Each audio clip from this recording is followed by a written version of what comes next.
दोस्तों नमस्कार, मेरा नाम है समीर और आप देख रहे हैं विजय समीर।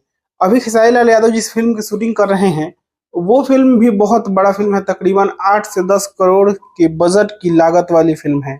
उसके बारे में ज्यादा कुछ बताया तो नहीं जा रहा है ऑफिशियली, क्योंकि बहुत कुछ सीक्रेट रखा गया है। आप लोग देख रहे होंगे बाल से ही कि खेसारी लाल यादव सेना के जवान लग रहे हैं। अभी लाइव कल एक रील वीडियो शेयर किए थे, उसमें भी खेसारी लाल यादव का आप लोग हेयर कटिंग देखेंगे तो जाहिर सी बात है कि एक सेना के जवान की तरह उन्होंने बाल रखा हुआ है और वैसा ही कुछ कैरेक्टर भी है उनका। लेकिन आप लोगों को बता दें कि उस फिल्म में बॉलीवुड के भी कुछ कलाकार नजर आने वाले हैं। बहुत बड़े कलाकार तो नहीं कह सकते हैं, लेकिन छोटे भी नहीं कह सकते हैं। आप लोगों ने बजरंगी भाईजान देखा होगा, उसमें मुन्नी के पिताजी के जो रोल में थे वो भी नजर आने वाले हैं। भोजपुरी के भी कुछ कलाकार जैसे कि समर्थ चतुर्वेदी, सोनू पांडे, ये लोग भी नजर आने वाले हैं उस फिल्म में। और खेसारी लाल यादव और रति पांडे मेन लीड रोल में है।